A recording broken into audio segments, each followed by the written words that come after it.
ওসমান হাদি হত্যা মামলার গ্রেপ্তার আসামিদের ভারত থেকে ফিরিয়ে আনতে কাজ করছে পররাষ্ট্র মন্ত্রণালয়, এ কথা জানিয়েছেন আইজিপি। এছাড়া দেশে মব সন্ত্রাসের সঙ্গে জড়িতদের প্রতিহতের হুঁশিয়ারি দিয়েছেন তিনি। বলেছেন, সন্ত্রাসী চাঁদাবাজির তালিকা হচ্ছে, শিগগিরই অভিযান চলবে।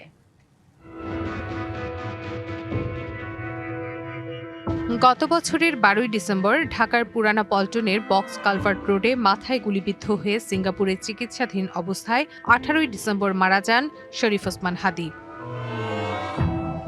বিক্ষোভ আন্দোলনের মুখে পুলিশের পক্ষ থেকে তখনই জানানো হয়েছিল হাদির হত্যাকারীরা পালিয়েছে ভারতে। ডিবির দেয়া অভিযোগপত্রেও এমন তথ্য ছিল। অবশেষে সেটি সত্য প্রমাণিত হল।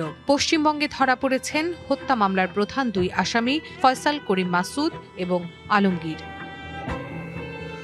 এবার পুলিশ মহাপরিদর্শক জানালেন, তাদের দেশে ফিরিয়ে আনতে কাজ করছে পররাষ্ট্র মন্ত্রণালয়। দায়িত্ব গ্রহণের পর সাংবাদিকদের সঙ্গে প্রথমবারের মতো মতবিনিময় করেন আইজিপি। এটা কূটনৈতিক চ্যানেলে ফরেন মিনিস্ট্রি থেকে তাদের সাথে যোগাযোগ হয়েছে, তারা এই ব্যাপারে কার্যক্রম গ্রহণ করছে। হয়তো অচিরেই ইনশাল্লাহ আমরা দেখতে পারবো তারা বাংলাদেশে আমরা আনতে সক্ষম। জানান, মব সৃষ্টি করে ফায়দা লোটার চেষ্টা করা হলে তা প্রতিহত করা হবে।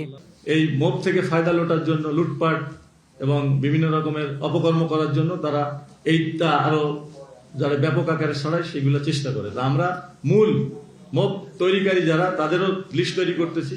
সে যত ক্ষমতাধর হোক তাদেরকে আইনের আওতায় নেওয়া হবে।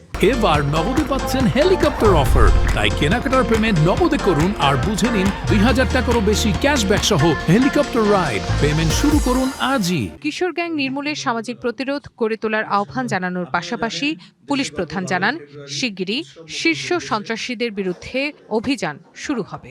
সংগঠনই কোনো প্রোগ্রামের ডাক দেয়, সেখানে কিন্তু লোকের সমস্যা হয় না। কিশোর গ্যাং এটা অলরেডি তাদের বিরুদ্ধে আমরা ব্যবস্থা নিতে শুরু করেছি। বিশেষ করে মাদকের সাথে রিলেটেড লোকজনই কিন্তু এই জিনিসগুলোর সাথে বেশি জড়িত হয়। কোনো ভদ্রলোক, ল অ্যাবাইডিং সিটিজেন কিন্তু এই মবের সাথে জড়িত না। ঈদ উল ফিতরকে সামনে রেখে সড়ক মহাসড়কে চাঁদাবাজি এবং ডাকাতি রোধে পুলিশ তৎপর বলেও আশ্বস্ত করেন আলী হোসেন ফকির। তালিকা আমাদের তৈরি হয়ে গেছে, আমরা ইনশাল্লাহ অচিরেই তাদের বিরুদ্ধে অভিযান শুরু করব। রিফাত ইসলাম, ডিবিসি নিউজ, ঢাকা।